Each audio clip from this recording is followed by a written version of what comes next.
Thank you for visiting ChristopherMedia.net. ChristopherMedia.net. From Asthma Core Studios near Detroit, Michigan, it's Unregimented. Gangsters, what's up, guys? And now, here are your hosts. Welcome to Unregimented number 308. I'm Chris. I'm Aaron. And I'm Rich. Aaron, you have some breaking news. There's kind of interesting breaking news. I don't know if you guys have been following what's been happening with William Barr since Trump's been on his victory tour, and where he immediately fired anyone who tested against him, Vinland and what was the other guy's name? I can't remember. And right after that, William Barr, I guess, leaned on the prosecutor for the weirdos. What's the weirdo guy that looks like a Batman villain? Wears the funky glasses. Oh, wait a minute. I can picture him. I can't think of his name. I can't believe Roger Stone. Yes.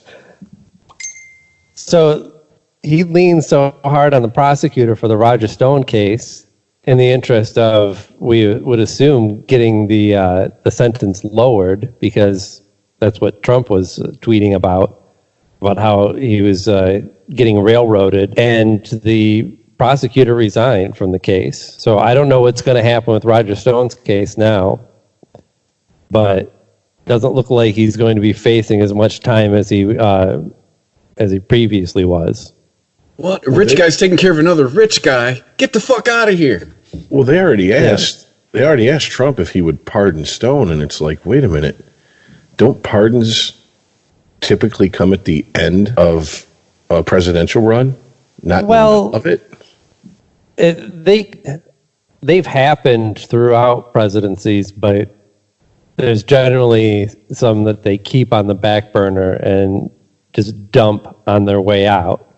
Ones that they know are going to be unpopular. Anything that might lose them political power, those are the ones that are saved for the final month of president's term. Those are the fuck you can't fire me, I quit. Right. Well, so this happens, right? And at the same time that everybody knows what's going on here. This isn't a mystery as to why this guy might have stepped down, because the president's tweeting about it. And right before we started recording here, there was a story that popped up on CNN. And I guess there was a ABC interview that William Barr did, and said directly that Trump's tweets are making it impossible for him to do his job. He said, "I cannot do my job here at the department with the constant background commentary that undercuts me. To have public statements and tweets made about the department, the people in the department, our men and women here, about cases pending in the department, and about judges before whom we have cases, make it impossible for me to do my job and to assure the courts and the prosecutors in the department that we're doing our work with integrity." Yeah, it kind of does make it impossible for anyone to think that you're doing your job with integrity when what he's tweeting about is how you're not really doing your job with any kind of integrity. You're doing the job of protecting the president. William Barr is not doing jack shit in the interest of the people. So I don't know why Barr is this, we'll see if Trump has something to say about this, or if there's going to be any actual consequences for speaking out against Trump, because usually there is. Or maybe this was just a deal that Barr and Trump made together where he could call him out publicly because Trump might possibly be incriminating William Barr in some way by tweeting out. I mean, what's it going to really matter? Sure, we can impeach William Barr, but why? So we can do this all over again? Is that where impeach again came from, that hashtag? Do we need 3 strikes, you're out? Do we? I don't know if that was in regards to Trump or William Barr or somebody else. I don't know. Well, the satellite radio progressive channel is relentlessly positive and optimistic, strangely enough, that they got him. They got him. We did it. And I'm like, you did what? Got He's still Barr president. or Trump. And I'm like, he's still president. What did you get? Yeah, and you didn't like, get anything. And then the other day I'm listening, and they're like, these Democrats don't have a hair on their ass if they don't go after him and re-impeach him yet again. And I'm like, what? Are you that scared of running against him in 2020? Tweets? Oh, look, I mean, I don't know how valid of a case they have at this point, considering the precedent that's been set with his lawyer saying, well, anything he does that he feels is right for the country makes it automatically not illegal. But there could be any number of things, absolutely. Exactly. I'm just wondering what would be the thing that he does that liberals would believe would stick to him more than the impeachment that we just went through. That was a pretty cut and dry case. Yeah, well, I mean, when I say the progressive channel, I'm talking like super to the left. Like like these people are Democrats only because there's not they can't be the People's Communist Party of the United States yet and have more than a couple thousand members on record. You know what I'm saying? Like, they call themselves Democrats, but they're really not. Like, these people are nuts. And well, he lies all the time. That's enough to impeach him.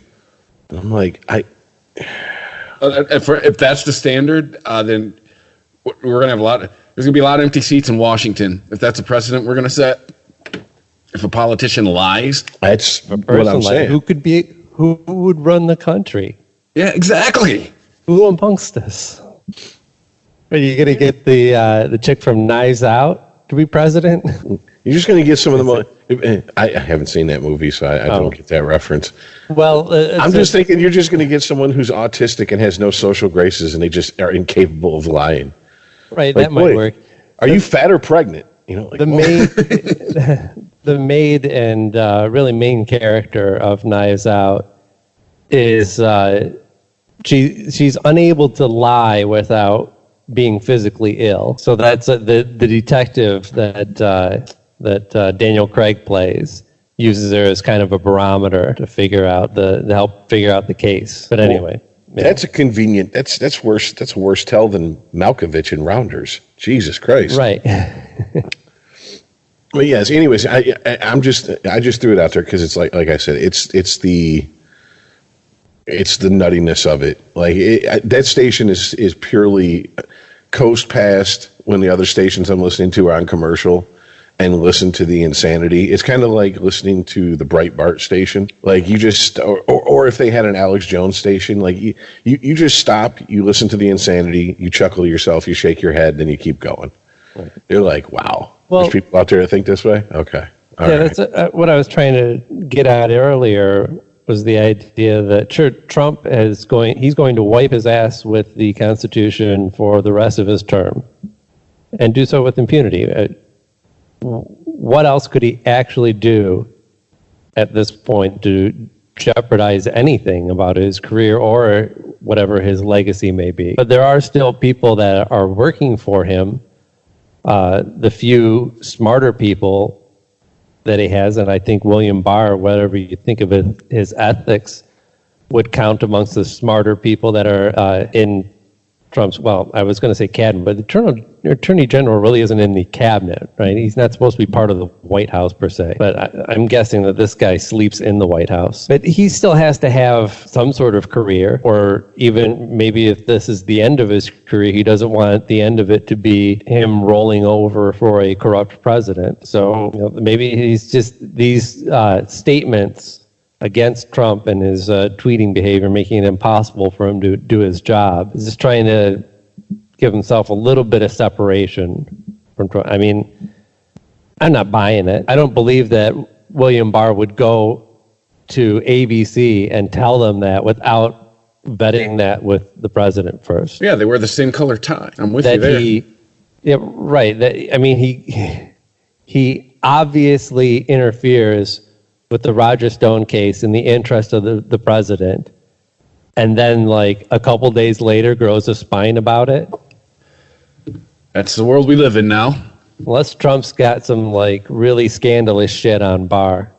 Well, I was about to say, if you are in Trump's orbit, not even if you're part of his crew, his posse, whatever you want to call it, his sycophants, whatever, as many people that have been prosecuted and convicted and are being investigated, don't you have to constantly live with one eye over your shoulder, like wondering when the fuck is the other shoe going to drop? I mean, because it's pretty much he's pretty much proven to be the Teflon Don at this point. He's John Gotti. But remember, they finally got to Gotti by getting everybody else around him. I mean, and it seems like it's.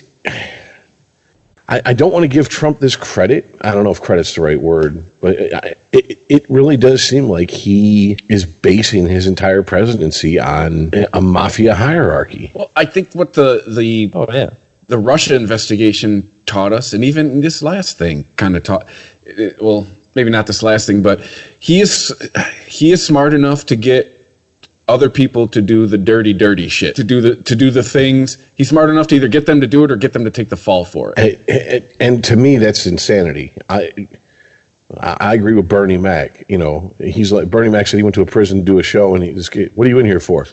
Guy goes, ever. He goes, you know, it's a long time when you take the 4 off that motherfucker, and you forever. You got life? Yeah. Why? I ain't no punk. I didn't snitch. He goes, wait a minute, you're in here because of another motherfucker? No, you ain't a punk. You a new fool. That's what you are. He's like, trust me, I'll be damned if I'm doing 1 day in jail for any of you motherfuckers. I mean, like, seriously, I'm going to need the money in the bank account. well, that's the X factor with Trump, right? We don't. How do we know he didn't do this shit? You know, how do with all these offshore banks and all this shit, and he's been rich for a while, so he obviously knows how to do gangster shit with his money. How do we know that, you know, some of these people didn't take, hey man, like Papadopoulos, hey man, you're gonna get convicted for shit, but you know, Uncle Don's gonna put some money in your bank account and everything's gonna be cool in a few months. Yeah, right. And this is why I can't get fully behind the idea that Trump is smart enough to pull this off. He's rich enough and he has enough power to pull it off. I don't see where the smart people pull shit off without money or resources or support or power. Truly smart people. It's not really smart to go, I could just throw money at this and then deny, and have a disinformation campaign. I mean, there's nothing new or original about Trump. I don't think it's necessarily smart. I think he's ballsy enough to pull this shit. And yeah, you don't have to be smart to be ballsy. In fact, I know people who got balls for days who probably don't have 2 brain cells to rub together. Right. You know? Yes. Yeah, balls and brains are most of the time are mutually exclusive. You know, and he doesn't have a tell, right? Well, he doesn't have a conscience. His mouth he doesn't moving. have That's his tell. He doesn't have a conscience to actually, you know, give him a tick or a nervous feeling when he knows that he's not telling the truth. I think that's a learned behavior from the business world. And I also think Trump.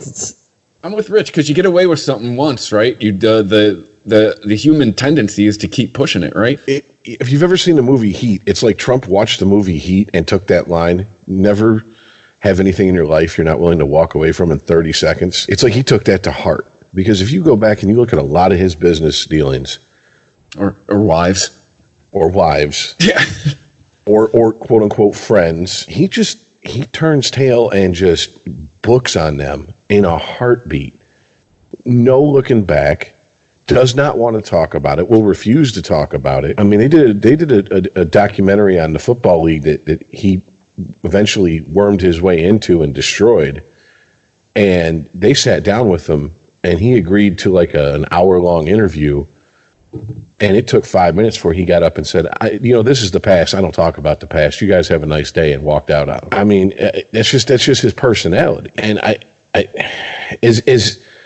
as much as it blows my mind, that works for him in this situation. And he must have money from somewhere to spread it around to get these people to just take these hits for him. I mean, I'd really like to know what a soul goes for these days. Because it's going to be real expensive. It'd be real expensive to get mine, and my soul ain't worth shit. Yep. My guess is at least 6 zeros. I don't know. I think the worst thing that's come out of all this, especially this impeachment and Dershowitz coming out and ejaculating the nonsense out of his mouth hole that he did, is the precedent that's been set.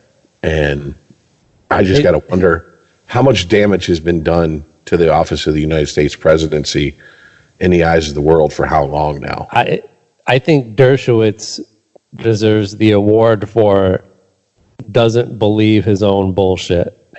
He can't possibly believe that.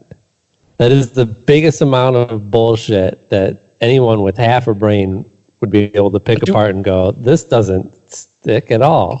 Do we forget why Alan Dershowitz was in the news 6 months ago? It wasn't concerning Donald Trump. He was one of Epstein's pals. He was getting dragged through the mud. You know, what did he? What was his thing about?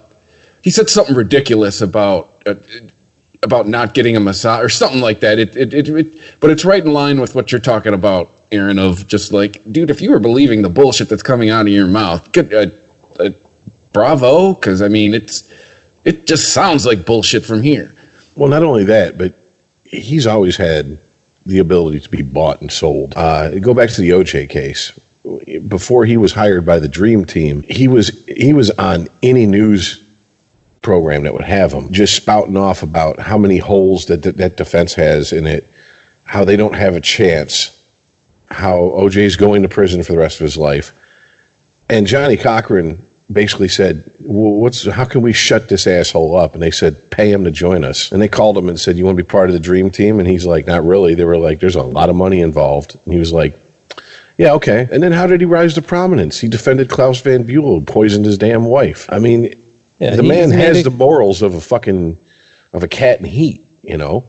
Well, I mean, he's a lawyer, right? And regardless of how vile some people can be, everyone deserves the same representation. Obviously, everyone doesn't get the same representation. Alan Dershowitz is proof of that because he's not coming anywhere near a case unless he stands to make millions of dollars off of it. And that's why he's been able to get this name of defending people who were, cases where there's a lot of money involved and public opinion is definitely against the person. They've already been convicted in the court of public opinion. So I don't know. I don't really fault him for doing his job.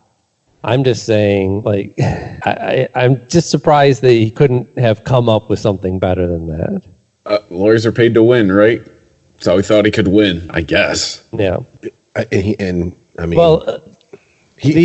was preaching to a fixed fucking jury anyways. That jury had already made the quote unquote jury had already made up its mind. Yeah, he could have got up there and said, I'd like to talk about the Chewbacca defense. And they'd have been like, Trump, innocent. I vote to acquit. We talked about this a couple of weeks ago, but yeah, to my mind, the hidden message in that statement was directly to the Trump supporters. The reason that the argument that he was making was so thin was that he wasn't actually trying to convince anybody in the room. He was trying to convince people at home watching, wearing their MAGA hats. Oh yeah, because you're right. Because you're right. The room was sewn up, so it's. But dude, don't most lawyers say, I don't want to know if you did it. I'm paid to defend you. But generally, how lawyers operate. Don't care if you did it or not. That's what I'm saying. Like, I understand he's represented a lot of pretty vile people, but I don't want to fault him for that. I don't know. I have no opinions really one way or the other about the man. He does his job. I'm sure he rationalizes he rationalizes all this, but someone has to defend him. Somebody does have to. Why not me?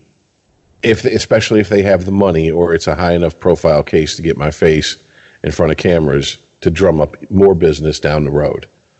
So if he's amoral enough, okay, go for it. I mean. But I'm not with you on the amoral point. You had me all the way up until saying that he's amoral for representing people who have committed crimes. Again, somebody does have to do it, or else we don't really have a justice system. Well, the way it's always been romanticized is 99% of your criminal lawyers don't want to know if you're guilty or not. Their job is to present an ulterior situation that presents enough reasonable doubt and pokes enough holes in the prosecution's case for you to be acquitted. They don't care. They don't want to know if you're guilty or not. Well, they really shouldn't. It's not their job. Their job is not to find the job of the prosecution is to present facts. The job of the judge and the jury is to determine truth. And the job of the defending attorney is to create enough doubt to get their client acquitted. Well, I mean, to even break it down, it's job of both sides is to win, whether you're the prosecutor or the defense. I mean, that's really what you're setting out to do each time. Yes, and do not get it twisted. I mean, I think you guys know me well enough to know that I truly believe prosecutors will bury evidence, threaten other people to get them to say what they want to say to get a conviction. This is not one side is you know, I consider one side amoral and the other side above reproach. When it becomes down to just win, baby, and that's the attitude. But I'm still going to say that Alan Dershowitz and other lawyers like him still are better than most investigators and prosecutors, because at least that all they're doing is playing within the system, right? When you bury evidence, when you coerce confessions, that's not operating within the law.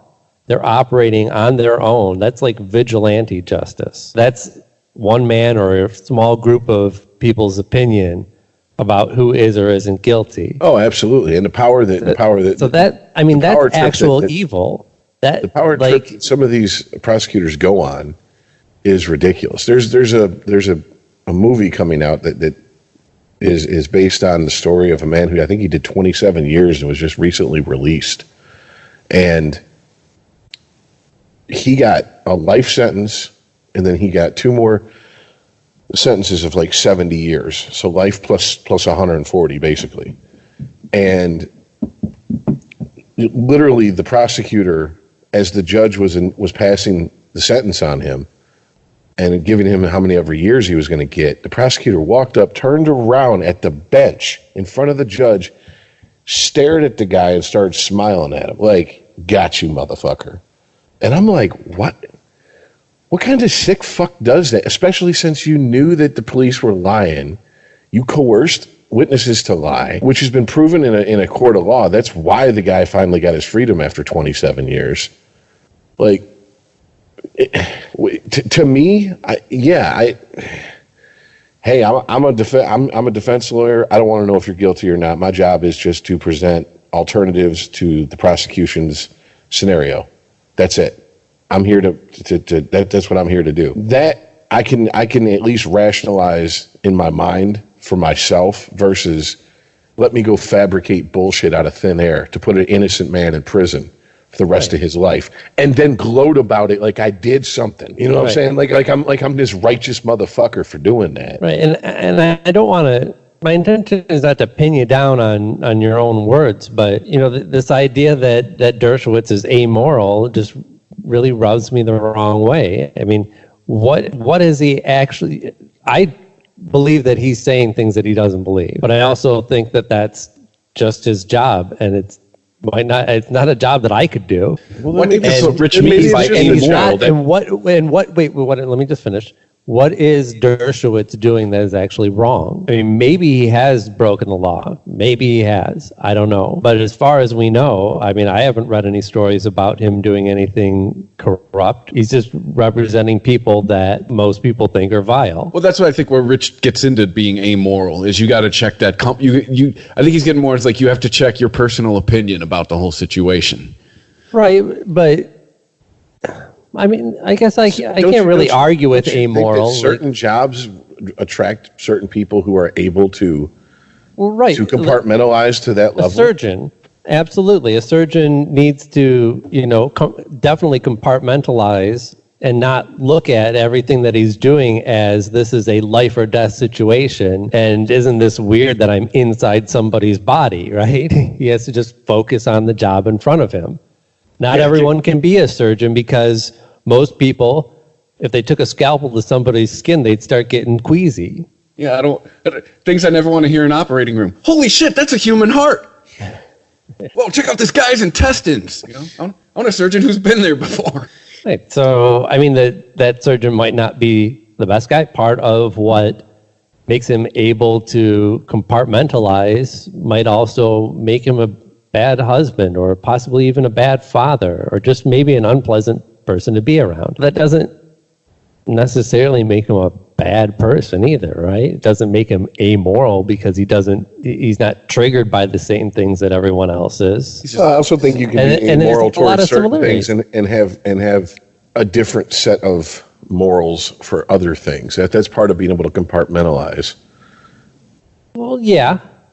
I mean, when I'm at, I'm sure a lawyer goes, when I'm at work, I am this is what I'm doing for my client.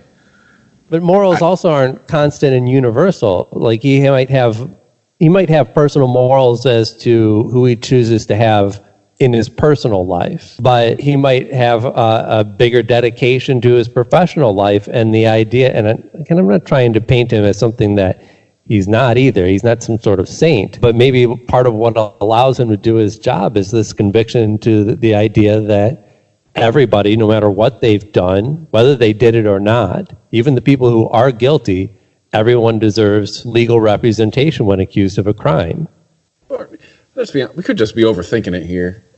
And he could just be like, the thing that he cares about each case is like, DERSOI, all right, thank you. To make sure you spell the name right on the check. We could just be overthinking it. Right, but I think of Henry Rollins in this case, right? And Henry Rollins said something about musicians and about how people judge certain musicians. This is pop music, and these people are in it to be noticed, to make money and get laid. And this is a different kind of music, and these guys are into it because they are dedicated to music and passionate just about the music. There's really there's no difference there. You might have different motivations, but as long as what motivates you isn't hurting anyone else. If I want to play music to get my dick sucked, there's nothing wrong with that. As long as I'm okay with it and the person sucking it is okay with it, there's nothing wrong with that. If I want to make music because I want some sort of legacy, I want to make something that is going to live on, people will remember, there's nothing wrong with that either. There's nothing inherently corrupt about the motivations, only when those motivations negatively affect other people. So yeah, maybe Dershowitz is motivated by money, maybe he's motivated by a higher purpose, maybe he's motivated by attention. Who knows? I don't think either identifying any one of those motivations doesn't make him a worse or better person. It doesn't make him moral or amoral. So, I mean, morals are relative, and if you feel that way, then everything's up for grabs and nothing can be nailed down. So, is it a case-by-case basis, or is it just how you feel in the moment? Well, I'm not sure I follow. If morals are not hard and fast, if you can go, well, this isn't amoral, or this isn't moral. You can make those judgments, absolutely. Okay. And again, I'm not. What I'm saying is, do they always stay relative, or is there certain things that are non-negotiable as far as morals go? They always stay relative. I mean, there's a lot of things that we believe that we are morals that are passed down throughout generations, when really it's just our current beliefs that we've attributed to those who have come before us. We're constantly rewriting history to reflect more of what we see in front of us. Unregimented. ChristopherMedia.net. ChristopherMedia.net. Unregimented. We got to start making more money with this podcast, because we got to send Aaron to law school, because when I snap and go on my killing spree, that's my lawyer right there. I want Aaron.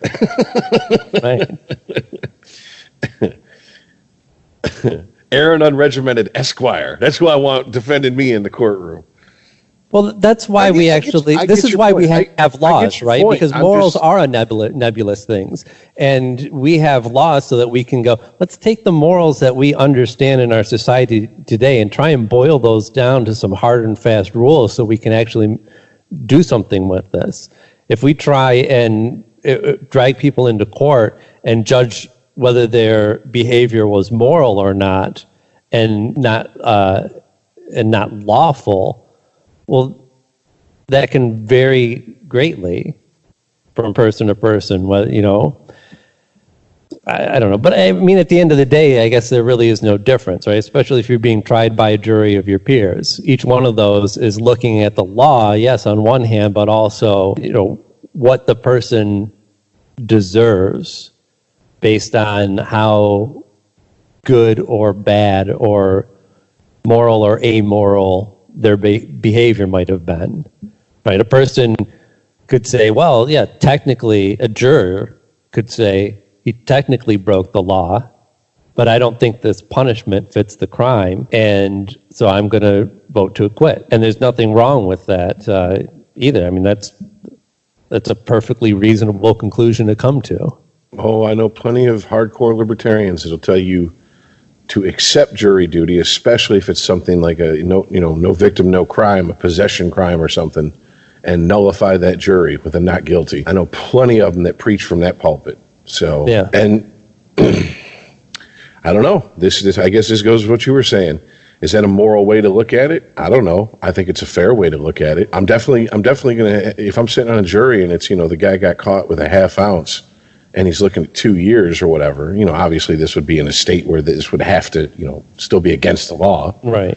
Well, I couldn't vote. I'm not voting guilty, but if he's sitting there and it's like, there's videotape of him going on a kill crazy rampage and, he went through a newborn unit, slaughtered every fucking kid he could find.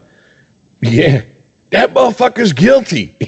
Yes, he deserved to die, and I hope he burns in hell. I'm going full Samuel L. Jackson in that courtroom. Mm-hmm. So, yeah. Right. And look, me personally, I don't know if you could get me to convict somebody. If I'm on a jury and somebody's being convicted of, or being charged with drug trafficking, I don't know if there's an amount and a type of drug where I would say, yeah, that guy should go to jail for that behavior. Well, the process would weed you out, hopefully. I mean, if you're going to be seated in a case like that, you're asked your opinion on things like that.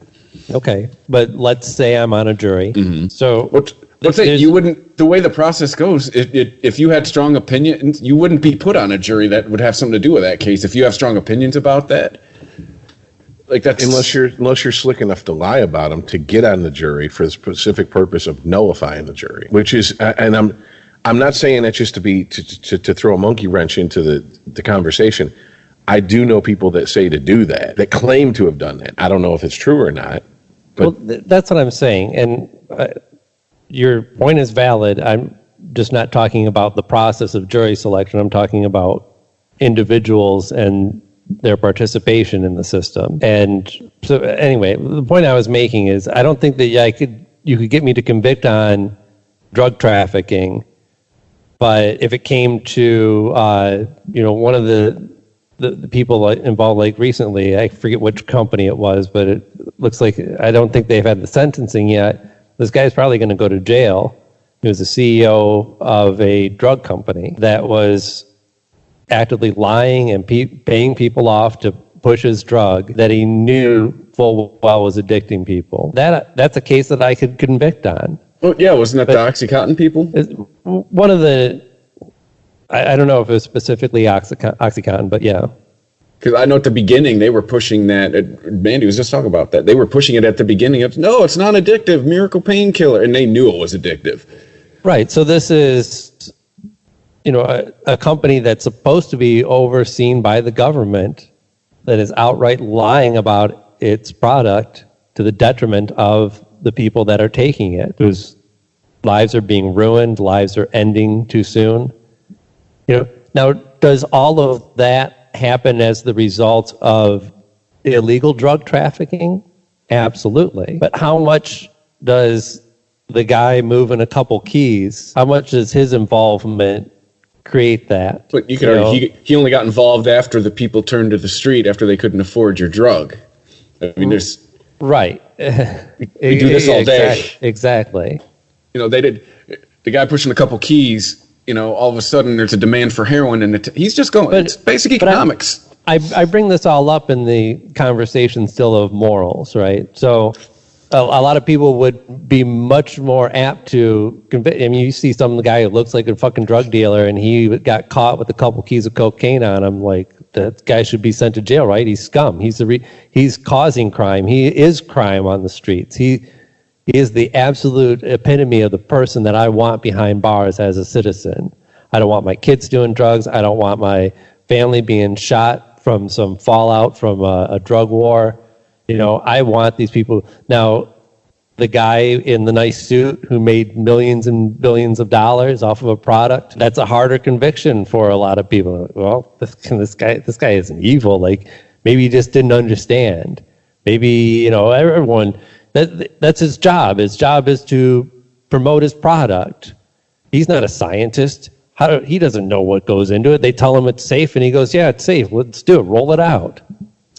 There's also the third part of this, which, how about that guy gives extraordinary amounts of money to a lobbyist who then, where the system then just kicks in and, the rich start taking care of each other. So, I mean, there's that aspect of it, too. Yeah. Like, it could be tainted before it even gets in the courtroom because this guy gives millions and millions of dollars a year to X, so we're going to take care of him. Well, all right. Well, let's move on then. All right. Because there was a couple primaries, and, I mean, at least we got an actual result this time. Right. I mean, again, didn't Bernie win New Hampshire in 2016 as well? It is right next to his home state. Yeah, he's fairly popular out there. I don't think that was a big surprise. Mm-hmm. The surprise is, though, is until all these, at least for me, and maybe for you, because you're a supporter of her, is all we heard about before the primary started is how much ground Warren was gaining, and now that people are actually voting, she's coming in like distant third, distant fourth? Yeah, well, I wouldn't call myself a supporter per se. I haven't given her any money. I've voiced support openly, in the past. I said that I like her. Yeah, absolutely. Yeah, there's no signs on his yard. Not yet. Yeah. That's true. That's what makes you support. He doesn't have the T-shirt yet. I think my biggest surprise is where are you at, Biden? I mean, wait for the South. I was just gonna say, yeah. And that's the mantra that everyone keeps chanting. Biden is going to do better with blacks and Latinos than Bernie is, than definitely Buttigieg is, or and I'm like, well, all right. But I mean, like, I hate that I say this, but whatever. He had a black friend for 8 years. That really seems where this is going. Like, that's what's giving him his cred. I mean, there is there's, for whatever reason, I don't understand why Bernie has never really seemed to capture, like, the people of color vote. Their support in a big enough number for that to be considered a serious chunk that would vote for him. Well, it gets to do a lot of the things he talk about really. Is student debt really a big issue in black households? Healthcare, you figure, would be. Healthcare, you figure would be big for anybody who's poor and can't afford this shit. I've been seeing a lot of talk about Bernie doesn't have the support of the POC, and I don't see it. I mean, it's not in the numbers. Look, you know what numbers I trust? The numbers when they're done counting the votes. I'm done listening to polls because this is now two states that it's been like, oh, our numbers indicate Biden's going to come out on top. No, the fuck he didn't, and none of y'all were calling how it came out. Yeah, didn't all we hear was going to be between Biden and Warren, and it's between Mayor Pete and Bernie. Kind of went the other way on that one. Well, yeah. I mean, if that's the case, then don't make any judgments about people of color because we haven't heard from them yet. Those are two white ass fucking states that voted. West, yeah, that's true. Like Iowa's got like Iowa and New Hampshire. I think they got 2 black guys total. You combine them. I can't. Yeah. Well, I mean, I've been to both states. New Hampshire's mostly trees. If trees could vote, man. And Iowa's mostly farmland and hills. So I mean, you have the big city with Des Moines. Was Super Troopers supposed to be set in New Hampshire? Vermont, near the border. Come on, it's right at the intro. Somewhere in Vermont, near the border. Sorry, I've seen that movie too many times. Yeah, I know, but I've also usually been finishing up my bong hit at the very intro. usually by the time my head clears, it's you boys like Mexico? Yeah. or the snozberries taste like snozberries. Yeah. Somewhere around those 2 parts is when the fog clears. Well, look, man, if we're just gonna piss all over numbers and shit, then I'm just gonna have to go with personal experience. It's anecdotal, but I can tell you this: there's a lot of black people who ain't cool with the gay thing, and they're usually older, and that means they're more likely to vote. So I don't know how Mayor Pete's gonna do with that segment of the population. Just to be brutally honest. Well, that lady in Iowa already taught him you can't take your vote back. You have to know he's gay before you vote. Did you hear about that? That shit was real? I thought that was a joke. That shit was real, dude. No, there's actual video footage of the conversation. Oh, see, Seth Meyers was on Howard Stern, and they were talking about it. I thought it was like a set-up skit on the internet. No. Where they were talking about, she was like, yeah, I voted for Mayor Pete. Like, oh, so you're okay with him being gay? He gay? I want my vote back. That's not how it works. That's real? Yeah. Wow. Just as someone who visits Iowa regularly, I went, yep, that's about right. Right. She says, well, how come nobody knows about it? And both the lady that was working at the poll and another lady that was standing next to her, I don't know if she was working there too, but they both looked at each other and like, it's pretty well known. Do you turn on a TV in your house, old lady? Right. The problem is that he's not constantly being listed in news stories as gay ex-mayor. Yeah. Yeah, he doesn't introduce himself on the campaign trail. Hi, I'm Mayor Pete, Goo Gobbler. Good to see you. Glad everybody could join me tonight. Like, wait, what? Yeah, he left his pink sport coat at home, lady. Sorry to disappoint you. That makes me wonder if we're going to hear this at some point during these primaries. You mean you can't tell by looking at them that they're one of them queers? No, yeah, they should be really open about it. You should be up there talking about like, paying taxes is like sucking dick. No one really wants to do it, but we all have to do it for the sake of a good relationship with each other, right? I'll have to say, we definitely had issues we didn't have to deal with in 08 and 12. You never heard. You mean he's black? You never heard that. Maybe a few blind people, but yeah, they were weeded out. They heard the name Barack Obama. They were probably relieved. They're like, "Oh, he's just a black." That was one of the best. That was one of the best parts in that episode of the Boondocks about Obama. There's a motherfucker running for president named Barack Hussein Obama. I don't believe you, motherfucker. No, seriously, he's running for president. Oh shit! I didn't know that was okay. All right, well, yeah. Oh. I just don't get why Iowa and New Hampshire I'm stealing a bit from another podcast I heard today, but what 2 states have their pulse least on what's going on in the country than Iowa and New Hampshire? One's a bunch of trees and mountains, one's a bunch of farms with a big city in the middle of it. I mean, well, if Bloomberg's not giving a fuck about either of those states is any indication, then they're not even that important, at least in his campaign manager's mind. Now, from what I hear, he is flooding California and the East Coast with ads. Okay. And granted, the only where most of his base is, man.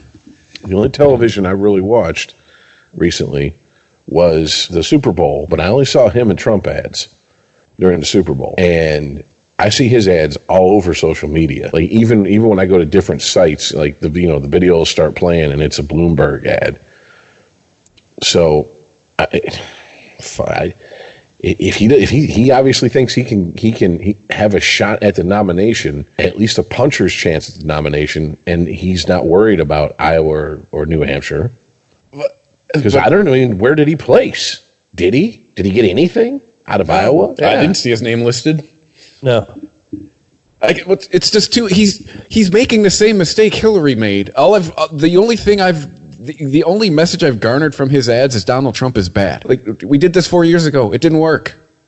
Do something else, Mike. Maybe talk about what you're going to do. Yeah. Although, wait, never mind. That candidate had to quit because nobody voted for him. Exactly. I was just going to say, if there's any chance of logic in this race, we lost it. Because that's what I was going to vote for. Has suspended his campaign. Ooh, I'm going to write him in. No,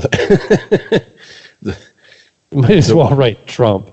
The really scary part, all jokes aside, about Yang dropping out is apparently his supporters are like some ride or die supporters for him, to where they're like, we're not voting for anyone else. If he's out, then we're just going to abstain. That's fine. That's not going to hurt. That's not going to hurt.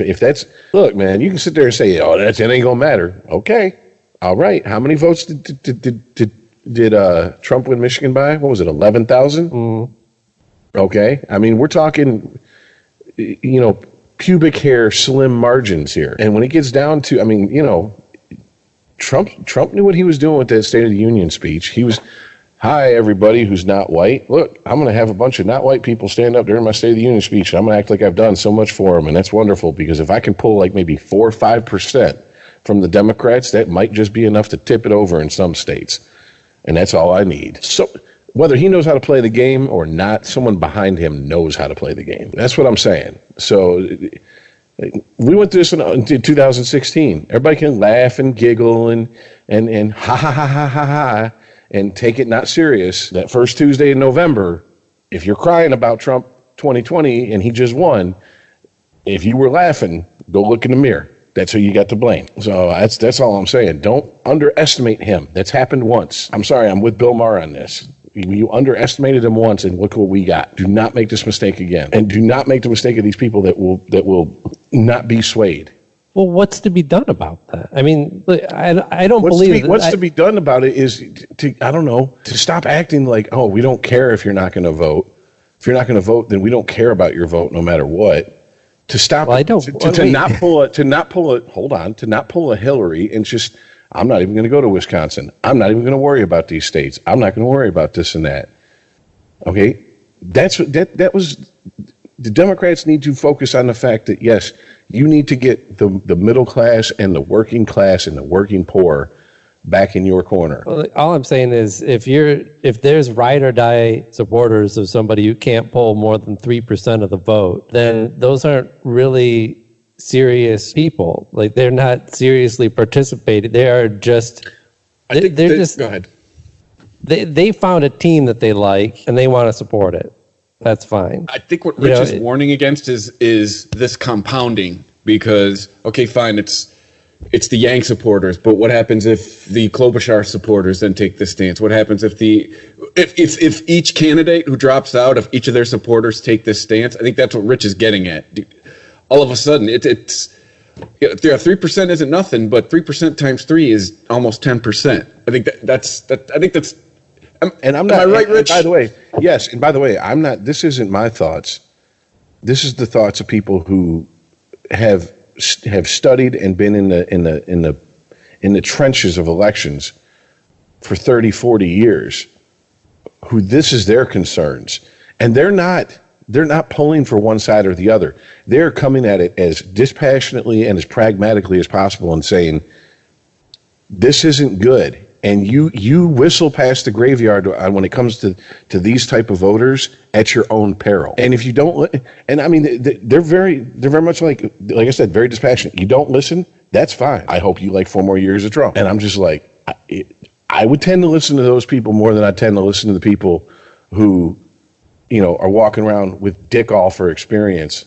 Besides, they pulled a lever a few times in their life, or they signed up for Yang Gang or the Bernie Bros or whatever the fuck. I don't know what everybody's being called yet. So that's what I'm saying. And I mean, it's same thing with when we were talking about Biden. You said wait for the South. What happens if Biden goes down there and he's not turning out numbers like everyone thinks in the South? Is that good for the Democratic Party? Because who does that, if that pushes Buttigieg and that pushes Bernie to the front of let's say it stays those two, that's right there, is Buttigieg is seen as the moderate Democrat who corporate America has its fingers on. And Bernie is seen as the radical coming in to push the party further to the left. I'm not saying that none of this stuff can be factors in the turnout. Certainly it can be, but the biggest and most important factor in whether any Democrat wins an election is actual voter turnout. Yeah, because what I was going to get at is if the Democrats get the people out to the polls, I think they're going to be all right. And what we've seen is whether we like the results or not from the recent caucuses, or think that some of this division is going to peel off voters, what we've really seen is extremely high voter turnout. So if that trend continues, I feel like, sure, maybe there's going to be a couple wackos who are Yang or bust, Warren or bust, Buttigieg or bust. But if it ends up coming down to Bernie Sanders, the majority of the Democratic Party will be behind him, and there'll be high enough turnout that it will make the rest negligible. But we are also talking about just one side turning out. No, I'm just saying in general, if you look at elections where Democrats won, it's where higher voter turnout happened. And that's why Republicans run on voter suppression and Democrats run on everybody should vote. I get what you're saying there, but I'm I'm talking about the primaries. Voter turnout in the primaries is really, it's just turnout for one side. I mean, you're not really going to be able to judge the turnout for the general election until it happens, because we're not going to see how the right's going to turn out until November. Right. I said if this trend of high voter turnout continues, it will be good news for the Democrats. Well, also historically, the general election or the primary elections bring out the more zealous supporters of the candidates. Yeah. And the general election tends to just bring out more people, period. You know what I'm saying? I mean, these are, I guess this is comparing people that goes and sees an art house movie, but they're passionate about it, versus how many people are going to go see the new Star Wars. New Star Wars is always going to have more asses in the seats. You know what I'm saying? It's just a numbers game. That's why I said I don't. Most of the people who said that if Andrew Yang doesn't run in the general election, that they're not going to vote. I don't believe most of those people, and if there is a percentage of those who actually aren't going to vote, I don't consider those serious people, because this is just part of playing politics. Much in the way that Andrew Yang made his announcement, like every other politician does. He doesn't say, "I'm out, I lost, I can't cut it." He says, "I'm suspending my election, my campaign for election." Right? That's just the language that they're using.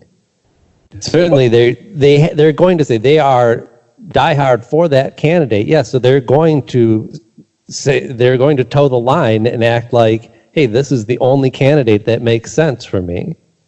But there's a danger in dismissing those people. Yes, it's a small number now, but again, if it compounds as the field shrinks. What am I doing to dismiss them? I'm dismissing what I'm assuming is a small percentage of those small percentage who are actually not going to vote. Correct. What I'm saying is that, I don't believe that. I'm not being dismissive.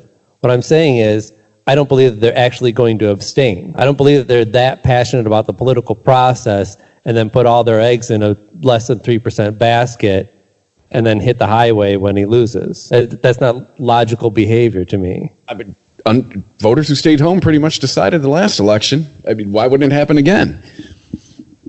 There's a danger in discounting people, no matter how small the percentage. And I'm not talking about you personally. I'm talking about if the Democratic candidate does that. What I'm saying is there's a danger in the Democratic candidate doing that. It happened in 2016. Rich just said it. We don't need to go there. We don't need to go. Just a bunch of small numbers add up to a big number. I'm just hoping the Democratic Party learns from their mistakes of 2016. I guess that's where I'm all going with this. If you're going to roll like Bloomberg and just ping pong between California and New York, you are wildly underestimating the rest of the country. Because they told you to hold their beer in 2016. Unregimented. ChristopherMedia.net. ChristopherMedia.net. Unregimented. I think there's also another thing that is the big ass 500-pound gorilla in the room that a lot of people who lean left and are on the left just don't want to talk about and they don't want to acknowledge. I don't know if it's out of fear, if it's out of willful ignorance. I don't know if it's out of just being in denial. But there is, not just in this country, but there is like a mentality shift to the right that I don't think I've seen in my lifetime. I mean, look at the last election in Britain. I mean, that was a historic defeat for the left over in the UK. I mean, that was a They thought they had that shit too. If you look at what's going on in France, France is not happy. There is a large segment of people in France who are not happy with the immigration status and the globalization process and et cetera, et cetera. A lot of the same things we hear in this country that people have beefs with. And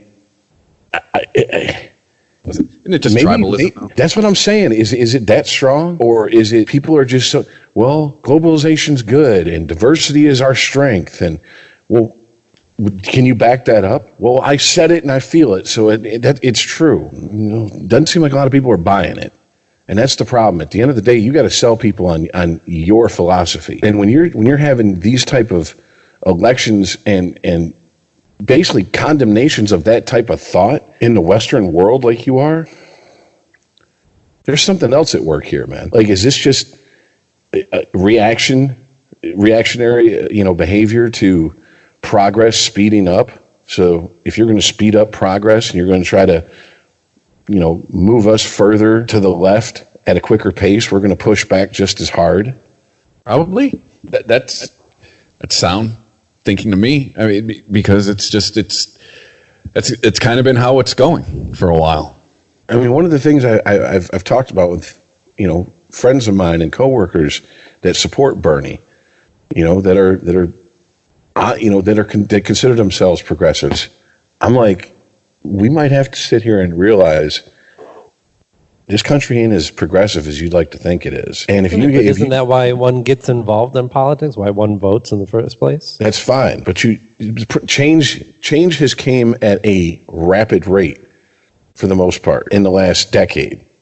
More rapid than I ever thought it would. I mean, of course I thought I would see a lot of the things that have come to pass. I just didn't think they would happen. Boom, boom, boom, dominoes falling speed that they have. And there's a lot of people that are uncomfortable and they're saying pump the brakes. And you got to deal with those people. Okay? You're not the only party in this country.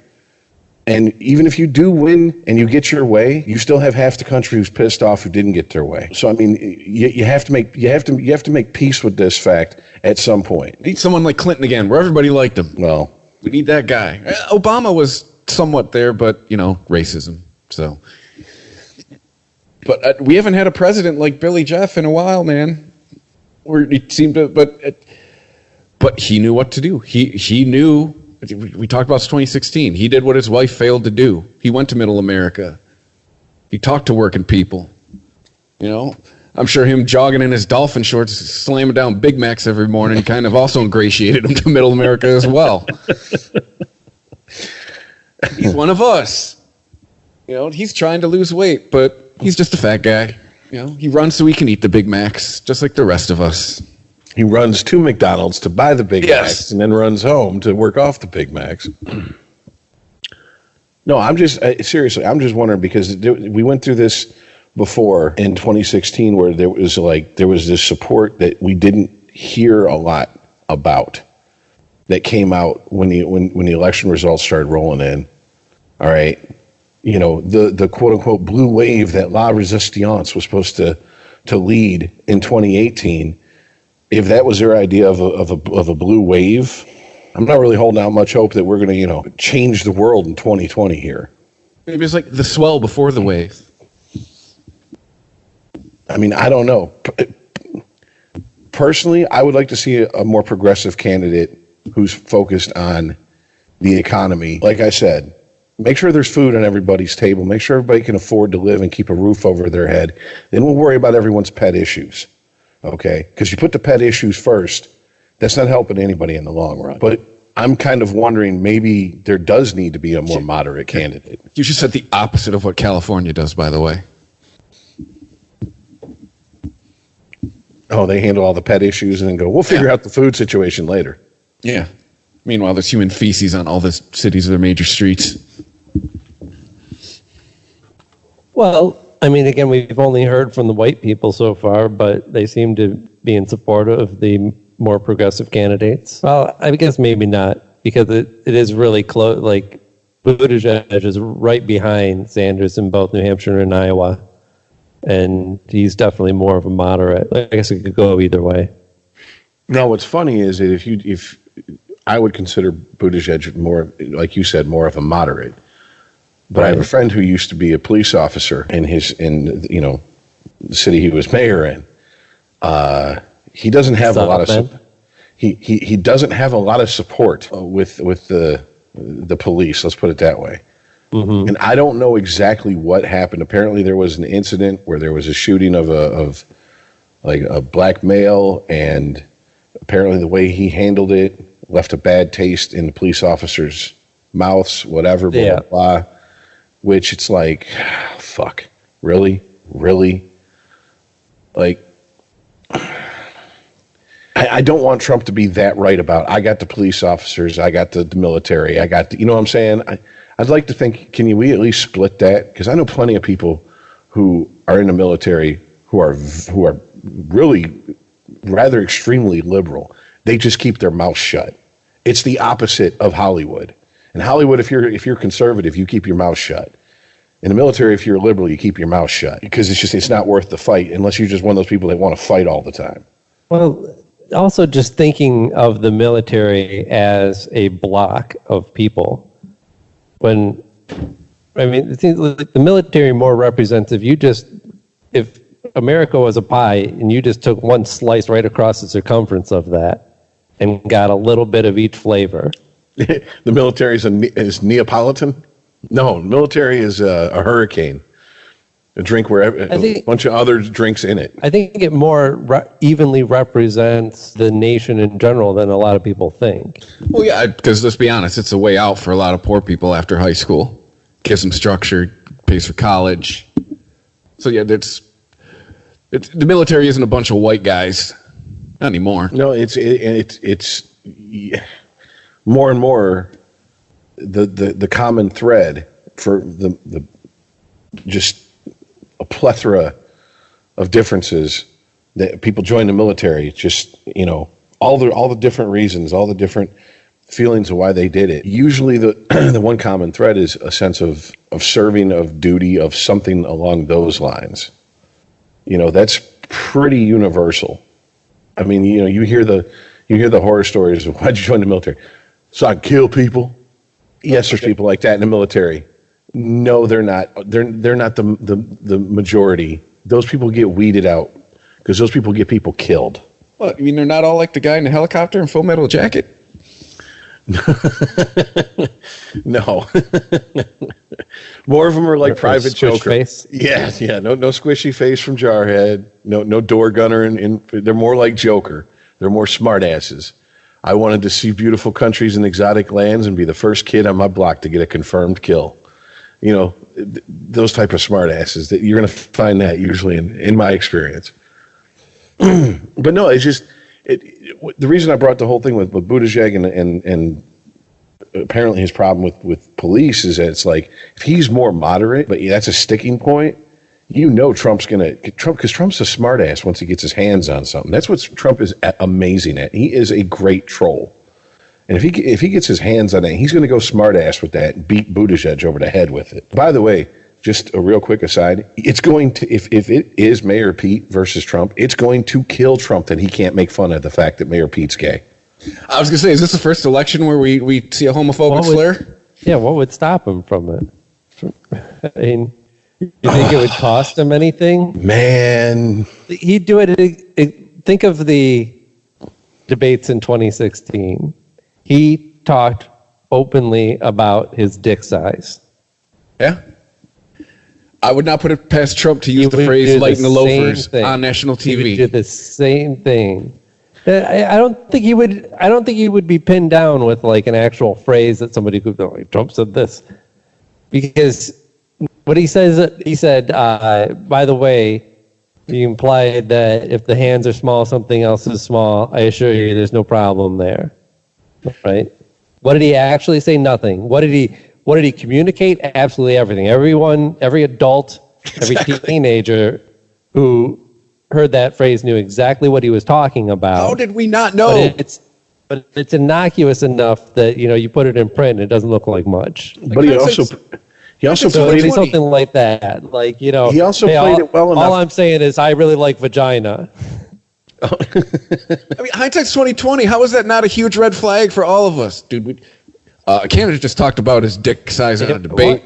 Go back and listen to our podcast. Go back and listen. Go back and listen to our podcast. We were like, guys, we were all. This is when Jay was on too. We're like, we just watched a presidential debate where they were talking about cock size. What fucking planet are we on? What reality did we slip into? What alternate universe did we go into in the middle of the night while we were sleeping? This is insanity. But the one thing Trump did, I'll give him this, he waited till someone else made a comment about his small hands. Because remember, he kept giving everybody those nicknames and just, like I said, hammering away because he's a smart ass with those nicknames. And someone was like, well, you got small hands. And he was like, here's my chance to brag about how big my dick is. That nickname thing, though, is that's a hypnotist trick. What's his name? Scott Adams is on Adam Carolla every now and then, and he said that is straight. He's apparently, besides the author of Dilbert, he's a professional hypnotist. And he said that shit is straight out of the hypnotist's handbook because it just becomes what is. Like he said, low energy Jeb, and you just repeat it over and over, and it just burns it into people's psyches, and it's what is it? Rule 43, kind of, or whatever it is. Rule 34. You speak it into existence. That's kind of what he does. Well, and it doesn't hurt that the media latches onto it and runs with it because, well, that's what the media tends to do. Yeah, he proved also last election. He said he is a master of getting free fucking press. Oh, absolutely. He didn't have to spend money on press coverage like that. He's probably not going to have to spend money on press coverage this cycle either. He makes sound bites that are so tasty that not even the liberal media can resist reprinting them. Yep. Oh yeah, definitely. Oh God, like every once in a while, I'll check in with the Young Turks or something like that, like a super progressive YouTube channel, and I'll see what they're saying about Trump, and it's just like he said that. Can you believe he said this? I'm like, it's been almost 4 years. Yes, I can. Why are you still shocked? This is what I want to. You deal with him. This is literally your job, is to listen to him spew this nonsense every day, like. At a certain point, aren't you? Isn't your outrage tank on empty? And you're just like, we got to get this asshole out of here. I can't even be outraged anymore. It's on E. I just want this fucker gone. Tell me that I'm wrong, that this shit only works on stupid people, right? Because Bill Maher tried to get whiny little bitch trending, right? He got it. He was like, yeah, I'll just get a soundbite. I'll keep repeating it. I'll get everyone else to repeat it, and it'll become true, and it'll stick to them. It doesn't work. There's like a certain level where you just have to not give a shit. Like you're not even thinking at a higher level. But also too, with Bill Maher, you can't. You can't state what you want to have. Like I think that's where he failed. He tried to manufacture it. Trump don't try to manufacture that shit. It happens. Well. It comes off that it happens in the moment. Oh, Trump is Aziz Ansari's character in season 8 of Scrubs, where he just comes up with shit Yeah, And it's just like night. steak night. What's up with that tight new greeting? He's Steak very night? good. Yeah. Cream spinach, yo. No, May your mushrooms always May your mushrooms always be sautéed and your onions always be grilled. But the whole point is they were saying he was good at getting shit to catch on. Yeah, and he's good at turning a phrase. Which I think that's what we're getting at with Trump. He's good at turning a phrase. Well, thinking about it, yeah. Right, and I agree with you. He's good at turning a phrase, and being good at turning a phrase only works with stupid people. So you know what that means? I can't get behind that. I want to see that done again, where Bill Maher's not trying to manufacture it, because I think you're falling. I get you. Like that is part of the problem. Is he has a whole setup as half the company, labeling half the country as a bunch of dumbasses. Well, but to be fair, someone else tried it, and it did stick a little bit, and it was John Oliver with the Drump thing, because I saw people hashtag Drump or Drump for whatever the fuck, like way longer and much higher numbers than I ever saw hashtag whiny little bitch. Mm-hmm. And John Oliver just seemed to throw that out there with that, this was his true family name or whatever the fuck. And I mean, it didn't catch on because honestly, I think a lot of people were probably like, ugh, that's beneath me. I'm not going to, that's for the plebs to do, to come up with cutesy names. I'm not going to do that.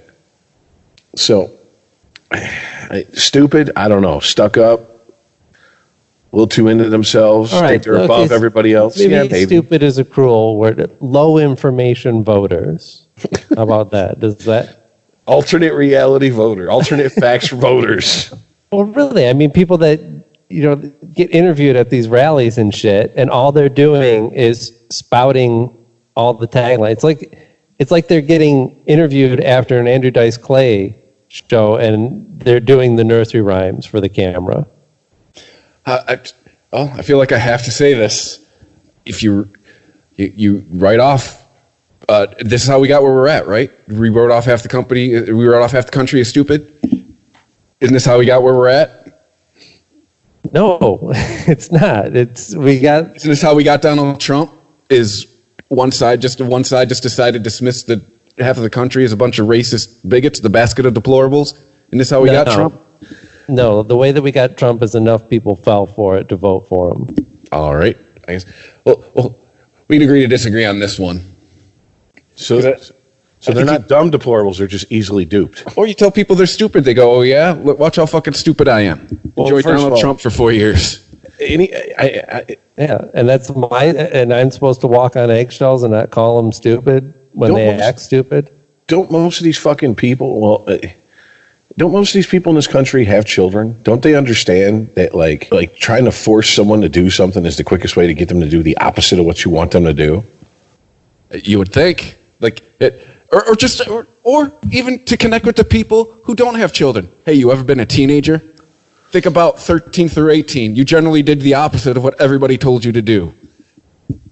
It's a fine line to walk, because there's a lot of people, Aaron, feel just like you. Why should I walk on eggshells? Why can't I call a spade a spade? They walk around saying whatever they want, and that's a fair point. Problem is they get away with it. I don't know how. I really don't. I don't to this day. I will never understand how Trump gets away with the shit he does without people losing their fucking mind.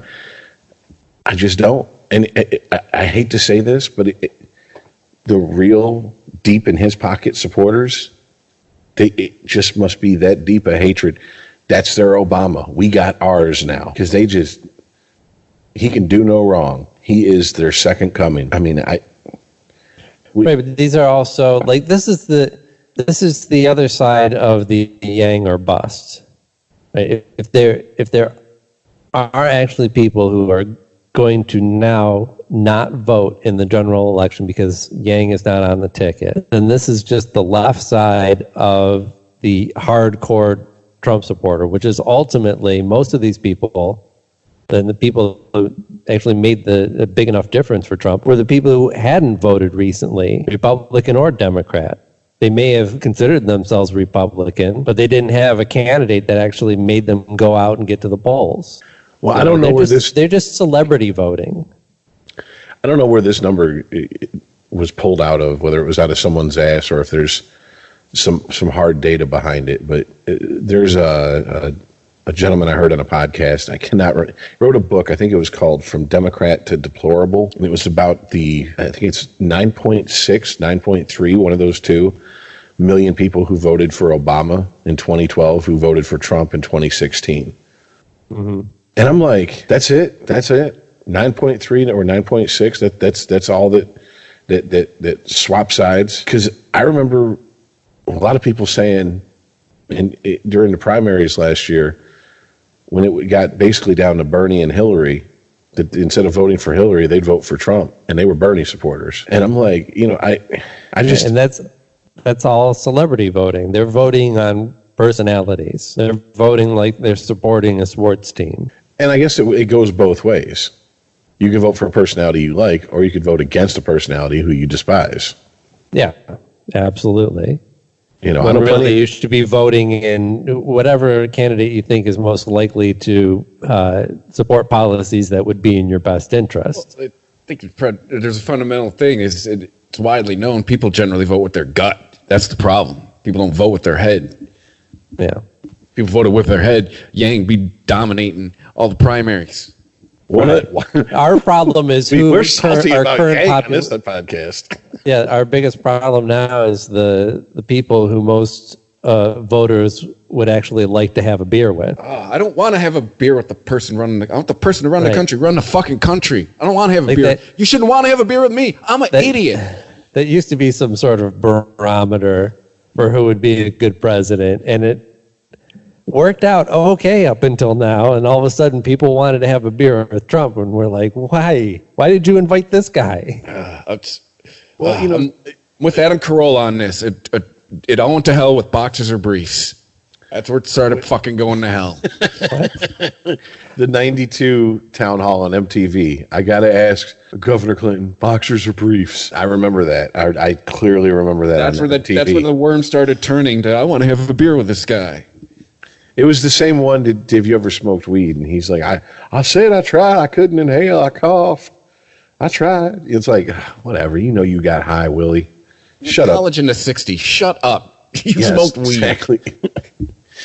Probably did 5 grams of shrooms one time and thought you were being snatched by aliens. Who gives a shit? He was the same age as my dad, which means he was 21 in the summer of love. Get the fuck out of here. You smoked weed. Oh, you imagine how many fat chicks he hogged in right that summer? Whew. You think he just walked around with like Reese's Pieces cups and shit? Like fudge. just put him on his dick. But no, one of the things that they kept going back to leading up to New Hampshire, and this was just one of those things that I'm like, if this is true, I guess we truly do get the government we deserve. Is they kept talking about in New Hampshire has the reputation of having voters who, as they're being polled before they walk in, they're like, who you can vote for? And they're like, I don't know. I'll decide when I get up to the, to vote with the ballot. You're walking in to vote and you have no idea who you're voting for? Like, that's something that your state is known for? That's not a point of pride. Like, what kind of shit is that? You just go into a voting booth and flip a coin? Right. This is not the type of person you want doing surgery on you. Like, no. Just prop them up against the wall. I'm going to blindfold myself and hold this scalpel. I'm going to whip around real quick, spin me around 3 times, and then I'm going to throw it at the patient.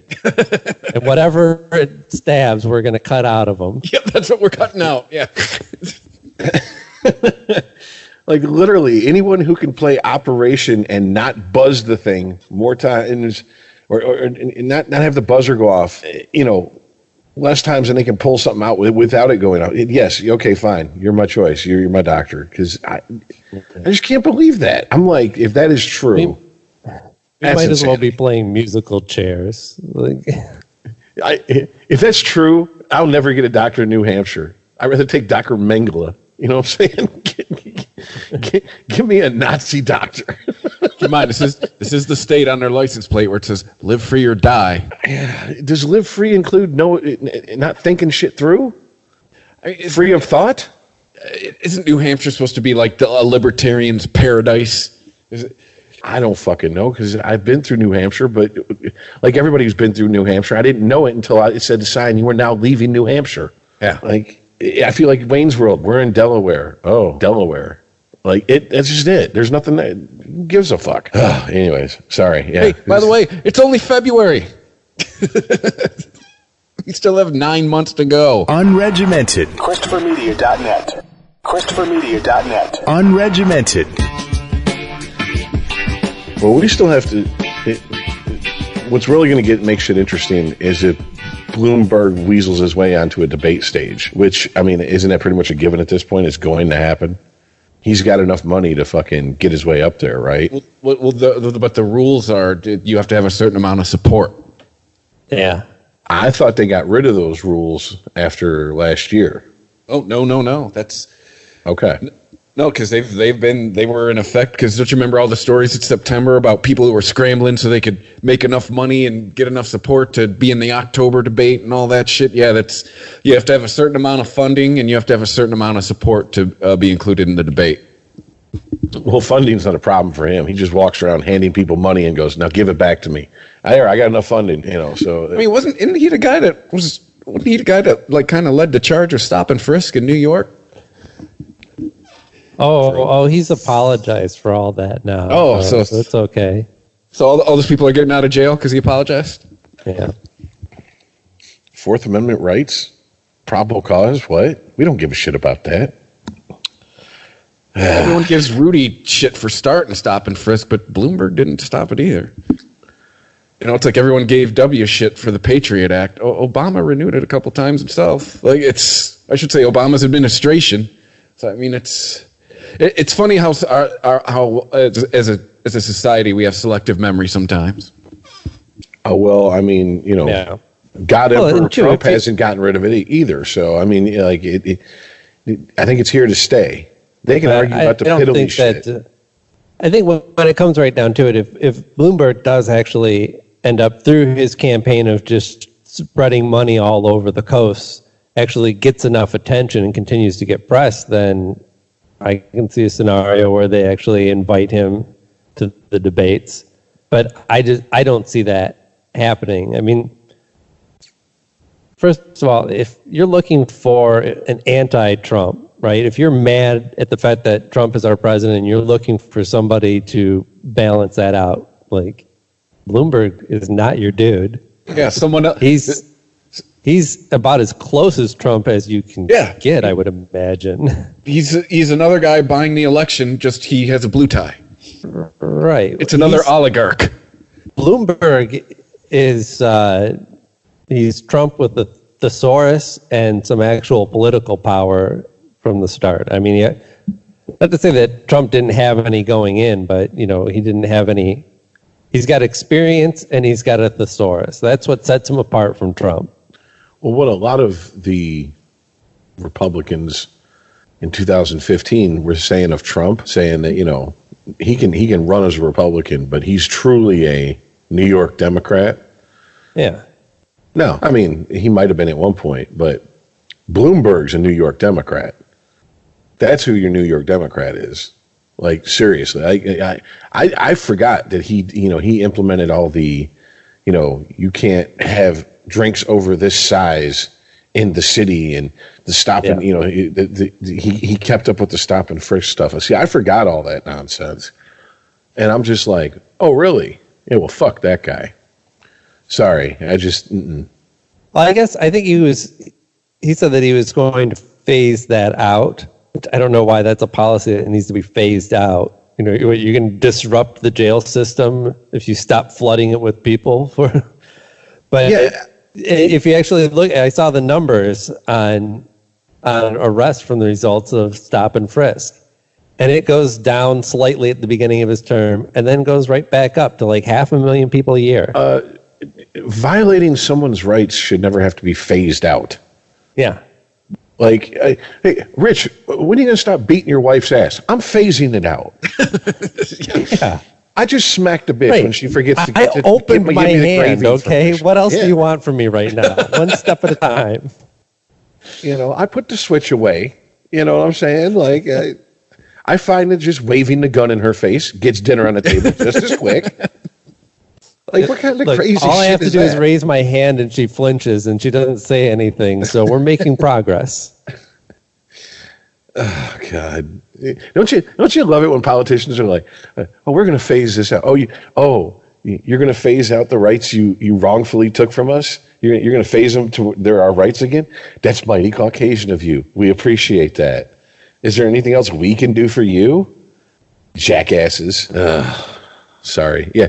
Hey, if you can tell, won't be voting for Bloomberg in the primaries. Gosh, that would be a hard pill to swallow. I mean, I know I said that I would vote for pretty much anyone who ended up running against Trump, but man. That's why I said primaries. I didn't say general. I said primaries. Aaron, we would do what we did last time. We'd vote for him and we wouldn't feel good about it, just like we did last election. Like, yeah, no, I did it. I nutted up and fucking voted for the bitch. That would. Yeah, I don't even want to think about that. Jesus Christ, that would be a horrible decision. And on top of it, I'm really not sure Bloomberg could beat him. I'm not. Once again, though, I have to say, I am shocked at how salty we all are over the fact that Yang is out of it. Because we're all pragmatic people. That was the pragmatic candidate. Like, you asked him a question, he gave an answer. He didn't, start fucking going, he didn't start diverting the conversation into feelings and a whole bunch of talking points. You asked him a question, he gave an answer. That was my favorite part about him. Right. I feel like Warren's catchphrase was, I have a plan for that, and Yang was just like, here's my plan for that. Yeah, exactly. I don't even have a catchphrase. Like, you asked me a straightforward question, here's the answer as to how I would handle that issue, how I would pay for this policy, how I would do any of this stuff. But I liked his approach. His approach is, we're not going to win this on bashing Donald Trump. You know how we beat Donald Trump? We have to go at him logically. We have to go at him with policy. We have to go at him and how we're going to solve the problems. Right. Bashing Donald Trump's not going to win this election. Because part of what he knows is that you don't get people out to vote by saying that you need to get the Republican out of office. You get the people who are not being talked to directly to actually get off their asses. He knows that what makes the difference in an election is voter turnout. It's like when you go for a job interview. You don't go, you should hire me because the person that you have in the position now sucks.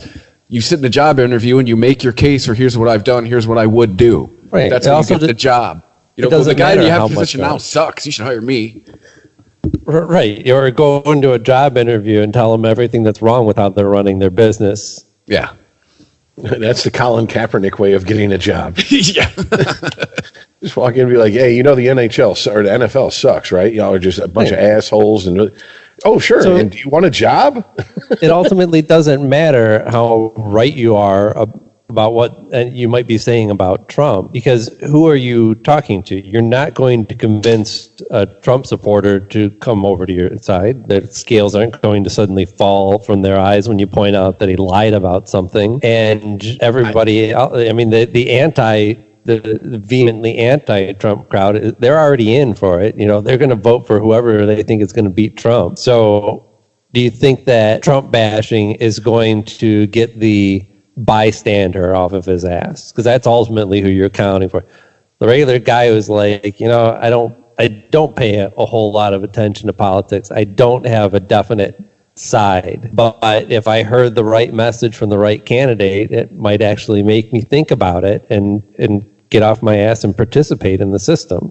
Well, I can't remember if he was... just like Trump was successful by getting that small percentage of people who were lapsed Republican voters. That's what the Democrats need to do right now. And you only get that through inspirational messages.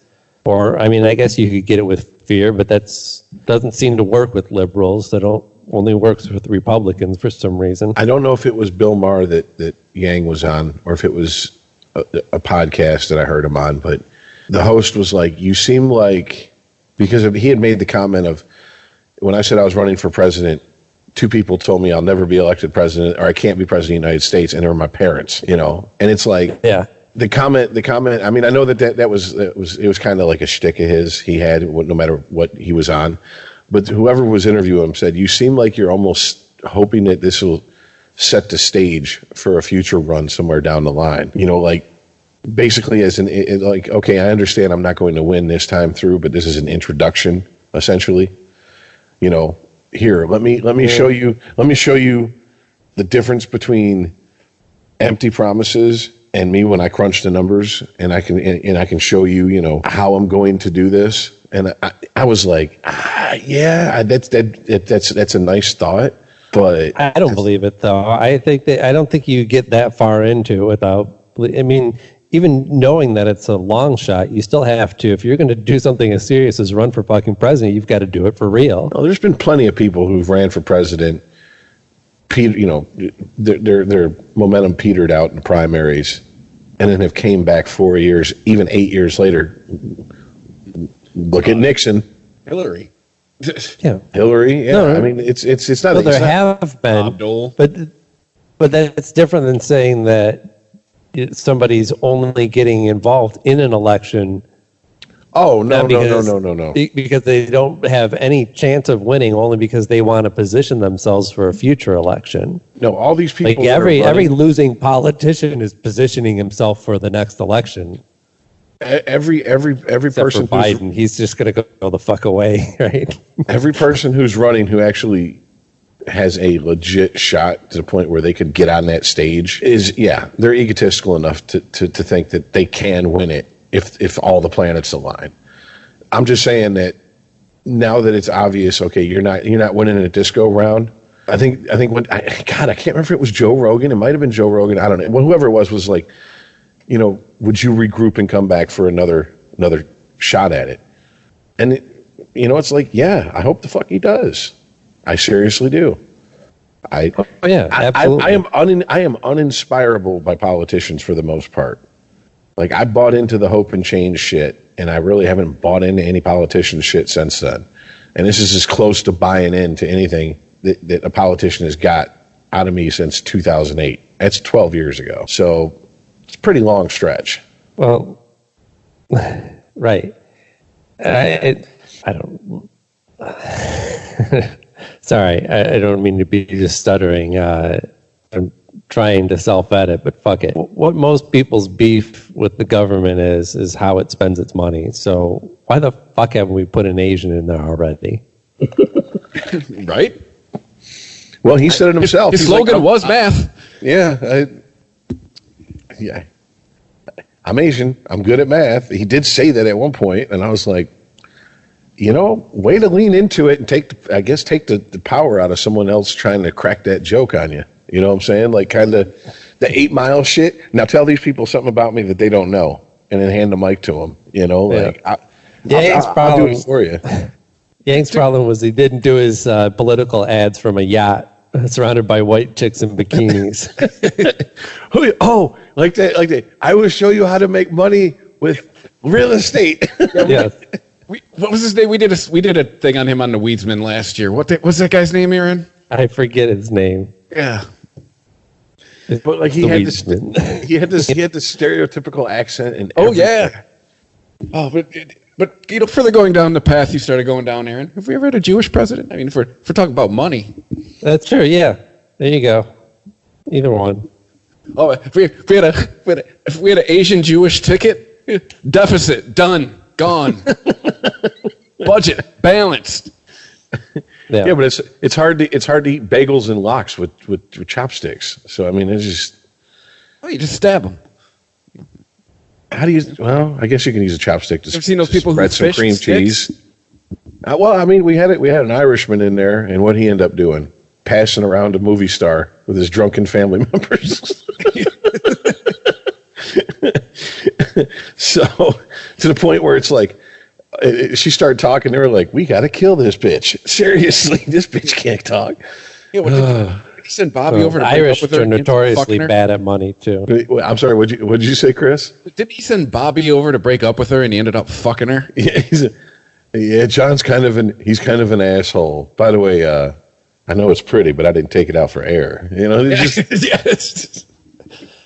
just the most pathetic, just rapey type fucking pickup lines I can picture that the Kennedys throwing out there.